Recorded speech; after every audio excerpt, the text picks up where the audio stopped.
마태복음 8장 28절에서 34절 말씀. 또 예수께서 건너편 가다라 지방에 가심에 귀신 들린 자 둘이 무덤 사이에서 나와 예수를 만나니 그들은 몹시 사나워 아무도 그 길로 지나갈 수 없을 지경이더라. 이에 그들이 소리질러 이르되 하나님의 아들이여 우리가 당신과 무슨 상관이 있나이까? 때가 이르기 전에 우리를 괴롭게 하려고 여기 오셨나이까 하더니 마침 멀리서 많은 돼지떼가 먹고 있는지라. 귀신들이 예수께 간구하여 이르되 만일 우리를 쫓아내시려면 돼지떼에 들여 보내주소서 하니 그들에게 가라 하시니 귀신들이 나와서 돼지에게로 들어가는지라.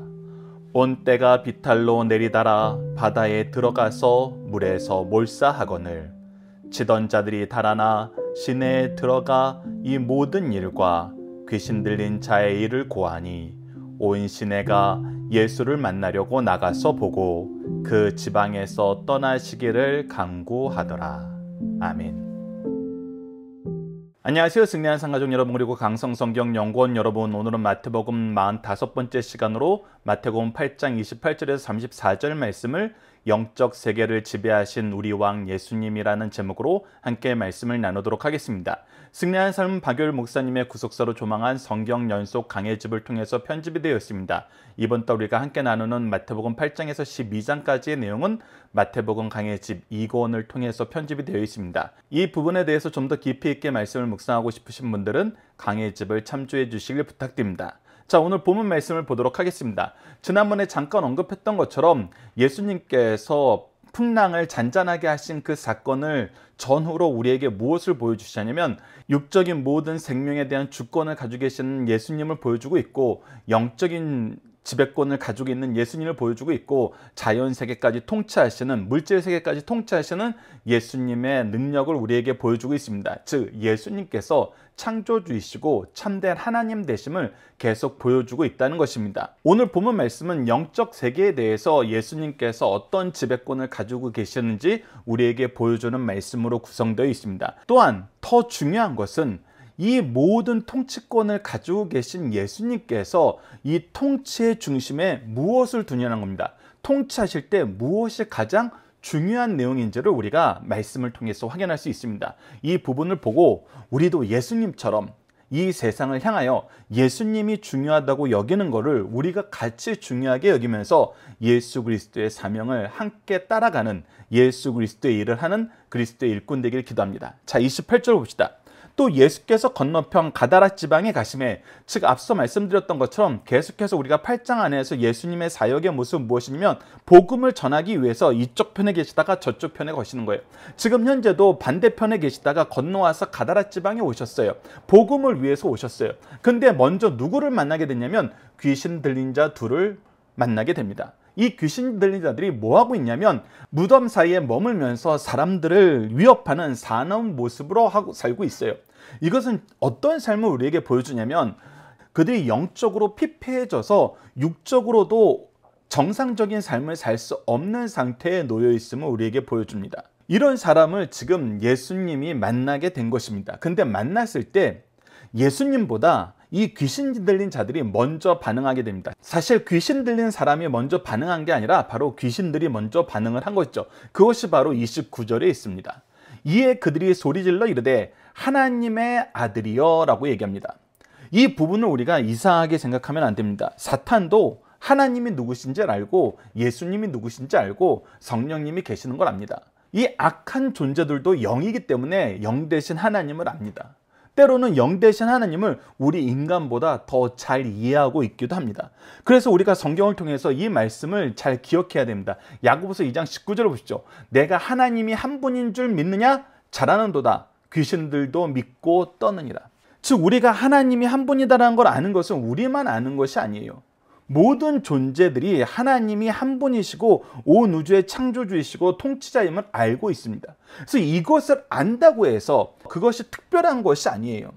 우리가 믿는다 하지만 바로 믿지 않으면은 이 사탄이 믿고 떠는 것과 차이가 없는 모습으로 살고 있을 수 있다는 겁니다. 그래서 우리에게 이 부분을 주의시키시고 있어요. 우리가 안다고 해서 끝나면 안 됩니다. 성경을 조금 알았다고 해서 거기서 끝나면 안 돼요. 그분을 아는 것과 그분을 믿는 것과 그분을 선포하는 것이 같이 일어나야 돼요. 자, 계속해서 함께 묵상할 말씀 보도록 하겠습니다. 요한 1서 3장 5절에서 8절을 보면은 우리가 하나님을 믿는다는데 바로 믿는 것과 이 사탄의 수준에서 믿는 것과의 차이를 우리에게 설명해 주고 있습니다. 자, 요한 1서 3장 5절에서 8절입니다. 그가 우리 죄를 없애려고 나타나신 것을 너희가 아나니, 즉 우리는 무엇을 믿는 거냐면 단순히 예수 그리스도가 이 세상을 통치하시는 하나님이다라는 걸 믿는 데서 끝나는 것이 아니라 이 분이 바로 우리를 이 죄의 세력에게서 구원하시기 위해서, 이 죄의 문제를 해결하기 위해서 대속의 죽으심으로 우리를 자유하게 하시러 오셨다는 걸 알고 있다는 거예요. 즉 사탄의 세력이 가지고 있던 이 영혼을 예수님께로, 하나님께로 되돌리기 위해서 오셨다는 것입니다. 그에게는 죄가 없느니라. 그래서 그분이 죄가 있을 수가 없어요. 왜? 죄가 있는 분이 우리를 대신하여 대속의 죽으심을 죽으실 수 없기 때문이죠.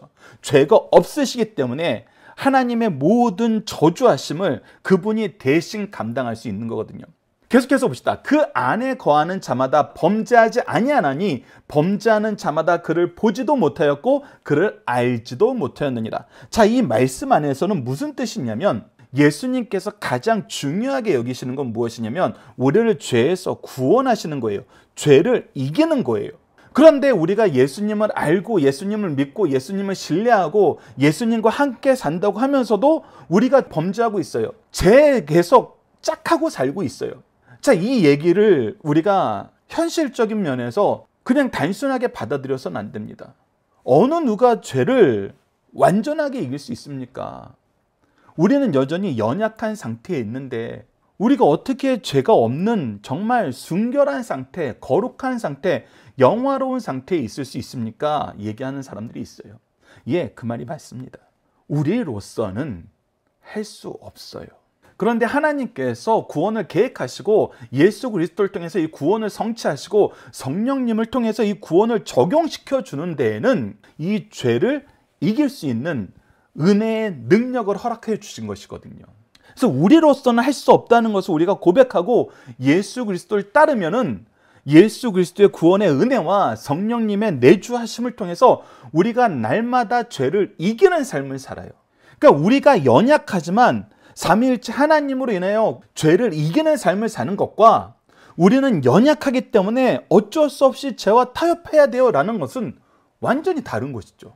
이것을 같다라고 얘기하면 안 되죠. 그래서 바로 요한 1서 6절 말씀이 우리에게 중요한 것입니다. 그 안에 거하는 자마다 범죄하지 아니하나니, 이거는 무엇이냐면 예수 그리스도를 통해서 죄를 이기고 성령님을 통해서 이 죄를 이길 수 있는 삶을 우리에게 적용시켜주는 하나님을 신뢰하고 의지하는 삶을 사람들은 죄를 이기는 이 승리를 날마다 경험하고 날마다 갱신하게 된다는 것입니다. 그런데 죄를 멀리하려 하지 않고 죄를 이기게 하신 하나님을 신뢰하지 않고 우리 이 세상에 완벽한 사람이 어디 있어? 다들 죄를 짓고 살더구만. 그렇게 해서 죄와 타협하려고 하는 것은 잘못됐다는 거예요.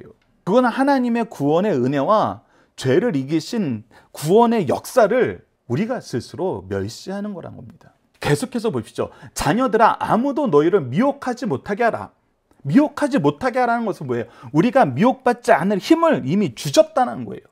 의를 행하는 자는 그의 의로우심과 같이 의롭고, 그래서 누구의 의로우심을 따라가는 거예요? 예수 그리스도의 의로우심을 따라가는 거예요. 죄를 짓는 자는 마귀에게 속하였느니, 그러니까 예수 그리스도를 따라가면 우리가 죄를 이기게 되는데 예수 그리스도를 따라갈 생각을 안 하니까 마귀에 속한 자로 계속 남아있는 거라는 겁니다. 마귀는 처음부터 범죄함이라.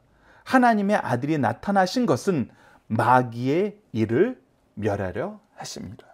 그래서 멸하셨어요? 안 하셨어요? 멸하셨죠. 멸하셨습니다. 오늘 본문 말씀에서도 이것을 멸하시는 역사를 우리에게 보여주고 승리하신 역사를 우리에게 보여주고 있다는 거예요. 그래서 첫 번째 문제, 귀신 들린 사람은 어떠한 삶을 살고 있었나요? 영적으로 연약한 상태에 있었습니다. 영적으로 연약하기 때문에 육적인 것도 자유를 누리지 못하는 삶을 살았어요. 29절 후반절로 봅시다. 때가 이르기 전에 우리를 괴롭게 하려고 여기 오셨나이까 하더니, 아직 당신이 심판을 이루실 날이 아직 아니지 않습니까? 아직 당신의 때가 오지 않지 않았습니까? 왜 이러세요? 이렇게 항변할 수 있다는 것입니다. 자, 30절에서 32절 말씀을 보도록 하겠습니다. 마침 멀리서 많은 돼지떼가 먹고 있는지라 귀신들이 예수께 간구하여 이르되 만일 우리를 쫓아내시려면 돼지떼에 들여보내 주소서 하니, 자, 이 부분과 함께 평행 말씀을 한번 살펴보도록 하겠습니다. 누가복음 8장 31절에서 32절입니다. 무적갱으로 들어가라 하지 마시기를 간구하더니, 즉 예수님께서 앞서 당신의 때가 아니지 않습니까? 라는 이 얘기는 무엇이었어요? 바로 우리가 아직 심판받아서 영원한 징계 받을 때는 아니지 않습니까? 내가 하나님의 역사에 대해서 좀 아는데 아직은 그때가 아니잖아요. 그래서 우리를 지금 거기에 넣지 마십시오. 아직 허락하실 때가 아니지 않습니까? 그러면서 뭐라고 해요? 마침 그곳에 많은 돼지떼가 산에서 먹고 있는지라 귀신들이 그 돼지에게 들어가기를 허락하심을 간구하니 이에 허락하시니라. 자, 이 부분 말씀과 오늘 본문 말씀을 보면은 이 사탄의 아주 교활한 부분이 나타납니다. 그것이 무엇입니까? 바로 자기들이 이 사람을 포기하는 대신 다른 것을 달라는 거예요. 지금 무엇하고 있는 거예요? 예수님한테 거래를 요청하고 있는 거예요. 사실은 상당히 교활한 포석을 깔고서 이 얘기를 하는 것입니다. 왜 그렇습니까? 우리 인생은 이미 세 번째 단락에서 33절과 34절에서 나타나는 거지만, 모든 사람들은 자기가 손해를 보면은 그 손해보는 일은 멀리하고 싶어져요. 즉 이 돼지떼를 그들이 대신 차지하게 되면 어떤 일이 발생하게 되냐면 사람들이 예수님을 거부하는 일이 발생할 것을 알고 있다는 것입니다. 그래서 오히려 예수님에게 이 둘 중에 하나를 선택하라고 강요하는 거예요. 만약에 이 두 사람을 예수님이 치료해 주실 거라면은 이 동네 사람들은 예수님을 거절하게 될 것입니다.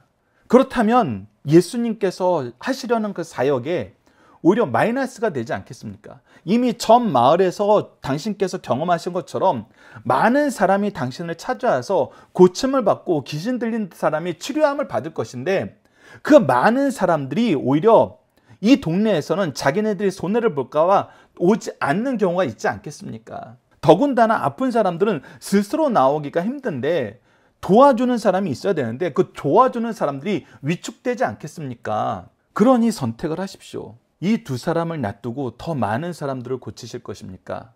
아니면 이 두 사람을 고치고 많은 사람들을 포기할 것입니까? 이것이 바로 이 귀신들이 가지고 있는 교묘한 포석이라는 것입니다. 근데 이 귀신들이 이렇게 포석을 깔게 되는 이유가 무엇입니까? 자신들의 한계가 있음을 알고 예수님이 선택을 하시고 허락을 하셔야 되는데, 그 허락이 자신들이 항상 승리할 수밖에 없는 선택지를 내보임으로써 예수님을 이기고 싶은 거예요. 우리가 마태복음에서는 이런 사건들을 자주 경험하게 되죠. 예수님에게 세금 문제에 대해서 물어볼 때 우리가 세금 내야 됩니까? 안 내야 됩니다. 라고 했을 때 이 교묘한 점이 뭐였어요? 세금을 내라 그러면 민족의 반역자다 그래서 사람들에게서 인기를 떨어지게 만들 수 있어요. 세금을 내지 말라 그러면 어떻게 할 수 있어요? 로마 정부에 고발할 수 있어요. 그러니까 어떤 대답을 하던 자기네들이 이길 수 있는 환경을 만들어 놓고 예수님을 공격합니다. 그래서 말씀에서는 예수님을 시험한다는 표현을 쓰죠. 지금 이 사탄도 동일한 겁니다. 어떻게 하실래요? 누구를 선택하실래요? 어느 쪽을 선택하든 자기네들에게 이익이라는 겁니다. 근데 이 말씀을 볼 때 우리가 우선 두 가지 중요한 내용을 확인해야 됩니다. 첫 번째는 사탄이 이렇게밖에 할 수 없는 이유는 무엇이냐면 그들의 모든 것이 하나님의 주권적인 통치 안에서 허락된 영역만큼만 된다는 것입니다. 우리가 첫째 주 가정 예배에서도 보게 되는 것이지만 시편 2편 말씀을 통해서 경험하는 것은 세상 군왕들이 어떻게든 하나님의 역사를 막으려 그러지만 하나님은 비웃으신다는 것입니다. 그래서 성부께서 승리하시고 성자께서 승리하시고 성령께서 승리하는 걸 통해서 완전히 이김을 보여준다는 것입니다. 그리고 욥기 말씀에서는 이 사탄들이 한계를 가지고 있음을 분명히 선언합니다. 욥기 1장 12절 말씀을 보십시오. 여호와께서 사탄에게 이르시되 내가 그의 소유물을 다 내 손에 맡기노라. 다만 그의 몸에는 내 손을 대지 말지니라. 사탄이 곧 여호와 앞에서 물러가니라. 즉 하나님께서 그래 네가 그를 시험하고 싶으면은 그 소유물까지는 허락할게. 하지만 그 몸은 만지면 안 돼. 그 몸에 대해서는 내가 허락하지 않을 거야. 그러니까 어떻게 합니까? 그 몸은 건드리지 못하죠. 그래도 욥이 믿음을 지키니까 어떻게 합니까? 와서 또 하나님께 요청을 합니다. 몸을 건드리면 반드시 부인할 것이다. 그러니까 하나님께서 뭐라 그러세요? 그래 몸은 건드리되 생명은 건드리지 말라. 그래서 사탄의 모든 행동은 하나님의 통치 안에서 제한받고 있습니다. 이 얘기는 다시금 우리에게 무엇을 강조해 주냐면 누구도 어떤 악한 세력도 하나님을 이길 수 없다는 것을 우리에게 가르쳐주고 있다는 것입니다. 자, 마지막으로 한 절 더 봅시다. 우리가 어떤 삶을 사는 게 중요한지 다시 한번 강조해 줍니다. 마태복음 16장 26절입니다. 사람이 만일 온 천하를 얻고도 제 목숨을 잃으면 무엇이 유익하리요? 사람이 무엇을 주고 제 목숨을 바꾸겠느냐? 즉 우리에게 가장 중요한 것은 우리의 생명이라는 것입니다. 우리의 생명을 살리고자 예수님이 오셨어요. 그렇기 때문에 우리가 가장 중요하게 여겨야 되는 것은 생명 살리는 거예요. 이 부분에 어떠한 후퇴도 없습니다. 특히 마태복음 16장 26절 말씀의 배경은 무엇입니까? 예수님이 고난받을 것을 얘기하니까 주는 그리스도시요 살아계신 하나님의 아들이십니다라고 고백한 베드로가 가장 먼저 하나님이 계획한 구속의 역사를 예수님이 실천하는데 앞장서서 반대를 해요. 그럴 때 예수님이 혼내시면서 하신 말씀입니다. 누구든지 제 목숨을 구원하고자 하면 잃을 것이요 누구든지 나를 위하여 제 목숨을 잃으면 찾으리라. 즉 예수 그리스도를 따르는 것이 생명을 찾는 길임을 우리에게 가르쳐주면서 이 말씀을 주시는 거예요. 너희들 목숨을 귀히 여기느냐? 귀히 여기는 거 잘하였다. 나도 너희들 목숨 구원하러 왔다. 그런데 어떤 방법을 따라야 된다? 나를 따라야 된다. 하나님의 뜻에 순종해야 된다. 그렇지 않으면 너희들이 생명을 유지할 수 없다. 예수님도 보여주시는 거예요. 사람들이 육적인 손해가 있어서 하나님을 찾지 않게 될 거라고? No, 절대. 오히려 하나님을 바로 알고 예수 그리스도를 바로 믿고 성령을 의지하게 되면은 그들이 돌아온다. 그들이 나와 함께 한다. 그 은혜를 감사하게 된다. 그러니 너는 지금 나오너라. 그 영혼 또한 내가 구원하러 온 영혼이다. 그래서 어떻게 됩니까? 32절. 그들에게 가라 하시니 귀신들이 나와서 돼지에게로 들어가는지라 온 때가 비탈로 내리다라 바다에 들어가서 물에서 몰사하거늘. 그래서 우선 사탄이 생각한 그 포석대로 이루어지긴 했어요. 앞서 얘기했던 대로 양쪽 다 자기에게 손해가 안 가는 거라고 생각하고 예수님을 시험한 거예요. 그런데 이제 어떤 일이 발생합니까? 마지막 33절에서 34절을 봅시다. 치던 자들이 달아나 시내에 들어가 이 모든 일과 귀신 들린 자의 일을 고하니. 분명히 얘기합니다. 이 모든 일, 지금 예수님이 이곳에 오셔서 무엇을 하셨는지, 그리고 귀신 들린 자에게 어떤 일이 발생했는지 자기네들이 본 그대로를 다 전하고 있어요. 그런데 어떤 일이 생깁니까? 우리가 34절을 보면은 이거 사탄의 계략이 승리한 것 같은데, 이런 느낌이 들 만한 내용이 보고가 되고 있어요. 34절 보십시오. 온 시내가 예수를 만나려고 나가서 보고 그 지방에서 떠나시기를 강구하더니. 자, 우리가 34절만 보면은 어떻게 해석할 수 있어요? 야, 사탄의 계략이 성공했구나. 사람들이 자기가 손해보니까 예수님 배척하는구나. 그러면은 인간들은 또 이렇게 얘기할 수 있습니다. 이거 예수님이 잘못했네. 그 두 사람 포기하고 더 많은 사람들 구원하시지. 그리고 당신이 지지받고 사람들에게 환호받는 방향으로 일하시지. 왜 이렇게 배척받는 방향으로 일하셔? 예수님 잘못했네. 인간들은 이렇게 얘기합니다. 근데 그거는 인간들이 자기의 죄를 합리화하면서 하는 얘기예요. 우리가 하나님 말씀에서 비추어 이 사건을 보면은 오히려 이 사건이 뭐 할 일이냐면 하나님의 영광을 찬양하고 하나님의 큰일 행하심을 감사할 일이에요. 왜 그런지 우리가 함께 묵상할 말씀을 통해서 확인해 보도록 하겠습니다. 디모데전서 6장 17절에서 19절입니다. 내가 이 세대에 부한 자들을 명하여 마음을 높이지 말고 정함이 없는 재물에 소망을 두지 말고 오직 우리에게 모든 것을 후히 주사 누리게 하시는 하나님께 두며. 즉 우리가 마음을 어디에 두지 말아야 되는 거예요? 정함이 없는 재물, 이거 우리를 깨끗하게 하지도 못하고 살리지도 못하고 우리에게 어떠한 유익도 줄 수 없는, 우리를 오히려 노예 만드는, 사실 재물이라는 건 무엇입니까? 하나님께서 우리에게 하나님의 뜻 안에서 하나님의 역사를 이루게 하시기 위해서 우리에게 시간과 재능과 물질을 주세요. 특히 물질을 주실 때는 이 시간과 재능을 통해서 일의 결과로 수고하게 하여서 주세요. 이것이 바로 우리가 시편 128편을 통해서 확인한 것처럼 내 손이 수고한 대로 네가 복을 누릴 것이다. 그래서 하나님의 역사 안에서는 우리가 하나님의 뜻대로 살면은 물질의 복을 누리게 돼요. 그리고 물질은 우리가 소유하는 것이지 물질이 우리를 지배하는 것이 되면 안 돼요. 근데 하나님의 질서 안에서 이 물질의 복을 누리는 사람은 물질을 지배하는 삶을 살아요. 그런데 하나님의 질서가 아닌 내가 어떤 식으로든 이 물질을 얻어야 돼 하면서 세상 방법을 쌓는 사람들은 내가 물질의 노예가 돼요. 그래서 하나님을 신뢰하지 않아요. 그래서 얘기하는 겁니다. 오직 우리에게 모든 것을 후히 주사 누리게 하시는 하나님께 너희들의 마음을 둬야 된다. 선을 행하고 선한 사업을 많이 하고 나누어 주기를 좋아하며, 자, 얘기합니다. 하나님께서 우리에게 이 복을 주신 것은, 시간과 재능과 물질의 복을 주시는 것은 선을 행하게 하시기 위한 거예요. 선한 사업을 많이 하게 하기 위한 거예요. 부족한 사람들에게 나누어 주기 위한 거예요. 이것이 하나님이 우리에게 주신 복을 잘 쓰는 방법이란 거예요.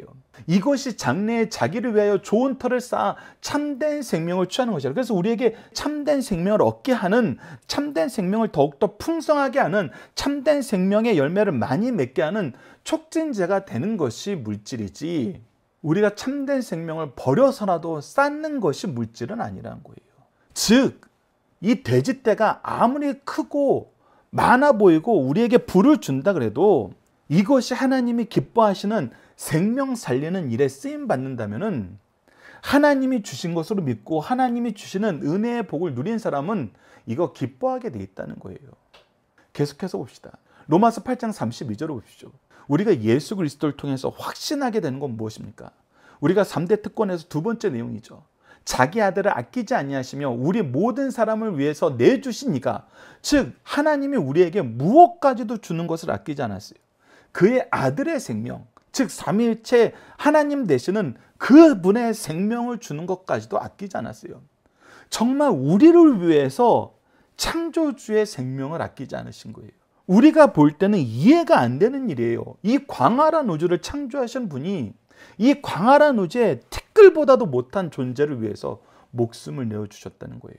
그래서 우리의 생명의 존재의 가치는 바로 하나님에 의해서 드러나고 있다는 것입니다. 그런데 이렇게 하셨던 분이 우리에게 무엇을 아끼면서 주지 않으시겠냐는 거예요. 우리에게 필요한 거 주신다는 것입니다. 이것을 기억하셔야 된다는 거예요. 우리를 얼마나 아끼시는지 봐야 된다는 것입니다. 그리고 나서 이 역사를 어떻게 계승해야 되는지를 보여주고 있어요. 그 부분을 우리가 함께 묵상할 말씀, 마가복음 말씀을 통해서, 평행 말씀을 통해서 확인합시다. 이 귀신 들렸던 사람이 무엇하기를 원하냐면, 마가복음 5장 18절로 20절을 보시죠. 예수께서 배에 오르실 때 귀신 들렸던 사람이 함께 있기를 간구하였으나, 즉 예수님을 따라가기를 원해요. 근데 예수님이 뭐라 그러시냐면, 허락하지 아니하시고 그에게 이르시되 집으로 돌아가서 주께서 내게 어떻게 큰 일 행하사 너를 불쌍히 여기신 것을 내 가족에게 알리라. 즉 네 가족에게 예수 그리스도를 통해서 나에게 생명 주심을, 영적인 건강을 회복해 주심을 증거하라. 그리하여 이 마을 사람들은 나를 배척하였지만 너는 이 마을에서 복음의 용사로 남아서 너에게 맡겨진 내 가족들부터 시작하여서 내 증인이 되어서 믿음의 역사를 이루는 삶을 살라. 보십시오. 사탄은 예수님이 비난받기를 원했습니다. 그리고 손해보기를 원했어요. 그러나 예수님은 어떻게 하셨습니까? 하나님의 뜻을 이루시고 하나님의 역사를 보게 하시고 하나님이 이루신 큰 일이 그들 사이에서 불씨가 되어서 남아있게 하셨어요. 그래서 어떻게 합니까? 그가 가서 예수께서 자기에게 어떻게 큰 일을 행하셨는지 대가볼리에 전파하니, 뭐예요? 자기 가족에게만 얘기한 것이 아니라 많은 사람들에게 이 얘기를 전하는 거예요. 이랬을 때 어떤 일이 일어납니까? 사도행전 역사를 통해서 기록했던 것처럼 믿기로 작전된 자는 다 믿더라. 사탄은 예수님이 여기서 배척당하고 아무도 구원받지 못할 줄 알았어요. 그런데 많은 사람이 놀랍게 여기는 복음의 역사가, 복음의 일꾼의 역사가 바로 이어져 버렸어요. 하나님은 결코 패배하시는 일이 없습니다. 그리고 하나님의 뜻은 사람들의 생각에 의해서, 사람들이 파놓은 함정에 의해서 꺾이는 일이 있을 수 없습니다. 우리가 오늘 본문 말씀을 통해서 이 역사를 분명히 기억하셔야 됩니다. 자, 두 번째 문제 봅시다. 예수님께서 귀신들이 돼지떼에 들어가게 하신 이유는 무엇입니까? 바로 이 귀신의 계계를 아시지만 하나님이 기뻐하신 일은 이 영혼을 살리는 일이고 영혼을 구원하는 일이 천하보다 귀한 일이기 때문에 돼지떼 사소한 거라는 거예요. 그리고 이 귀신의 계계를 물리칠 수 있는 복음의 일꾼을 이 자리에 남겨두어서 그를 통해서 예수 그리스도를 알도록 하셨다는 거예요. 귀신은 예수 그리스도를 아는 일을 막으려 했지만 오히려 더 놀랍게 알리는 역사의 증인을 세워놓으셨다는 것입니다. 이것을 기억하면서 하나님의 승리, 하나님의 뜻이 이루어지는 것을 우리가 잘 봐야 됩니다. 자, 이제 문납으로 나누는 중심사상을 보도록 하겠습니다. 자주 말씀드리는 거지만 여러분들께서 이 부분은 책을 가지고 계신 분들은 꼭 책의 내용을 가지고 묵상해 주시길 부탁드립니다. 그래서 여러분들이 말씀을 확인해 보시기도 하시고 강해의 내용이 올바른지 그런지 스스로 그런가 하여 살펴보실 수도 있어야 됩니다. 그리고 훈련으로 넘어가면서 여러분 스스로 마음판에 새기는 훈련, 그리고 내 입술로 고백하는 훈련, 그리고 기도로 양육하는 훈련까지, 내 제자와 자녀를 양육하는 훈련까지 여러분들께서 함께 해주시면서 이 승리의 삶을 통해서 여러분들의 믿음의 역사가 성장하는 것을 기록하는 영적인 일기가 되고 많은 사람들과 함께 기도를 나누는 기도의 노트가 되었으면 합니다. 자, 하나씩 보도록 하겠습니다. 마귀에게 정복당한 사람은 어떠한 삶을 사는가? 영혼이 건강하지 못한 자는 어떠한 삶을 사는가라는 겁니다. 이 세상에서 가장 불행한 사람은 마귀에게 정복당한 몸과 마음을 자기 뜻대로 할 수 없는 사람입니다. 즉 미친 사람이에요. 이런 사람은 비참한 삶을 살게 됩니다. 우리는 육신의 건강을 위해 늘 조심하며 노력합니다. 이와 같이 영혼의 건강을 위해서 말씀과 기도와 봉사를 균형 있게 행하여 약한 사랑과 악한 영에게 감염되지 않고 성령의 인도하심을 받고 살아야 함을 오늘 본문 말씀을 가르쳐주고 있습니다. 두 번째, 자연을 통치하시는 예수님 26절 말씀을 통해서 확인하였죠. 무엇도 다스리고 계심을 보여줍니까? 예수님은 모든 피조물의 창조주로서 아무리 강한 사탄이라도 제압할 수 있는 능력을 보여주셨어요. 또 악한 영들을 통치하심을 보여줍니다. 그러니 우리 성도들은 아무리 악한 영들의 공격을 받을 때에도 주께서 보호하시니 염려할 것이 없습니다. 이제부터는 십자가군으로 정정당당히 싸워 승리할 것을 보여주신 말씀입니다. 세 번째, 영혼을 구원하는 부분에 있어서 예수님과 세상 사람들의 차이는 무엇입니까? 세상 사람들은 어떤 경우에도 경제적 손실을 보지 않으려고 합니다. 두 사람이 귀신 들려 인간다운 삶을 살지 못하고 자아를 잃은 채 살아왔어요. 예수님은 이를 고쳐 원상 회복시켜 놓으셨습니다. 이때 귀신이 돼지떼에 들어가기를 원할 때 그 사람의 평안을 위해 허락하셨어요. 그러나 돼지 주인들은 큰 경제적 손실을 보게 되었습니다. 이때 예수께 떠나기를 원했어요. 많은 사람들이 경제적 이익이 있는 신앙이나 사상을 원하면서 경제적 손실을 가져오면 주님이 떠나시길 바란다는 것입니다. 이것이 가장 안타까운 사건이란 거예요. 그리고 정말 하나님을 모르고 하는 일이란 것입니다.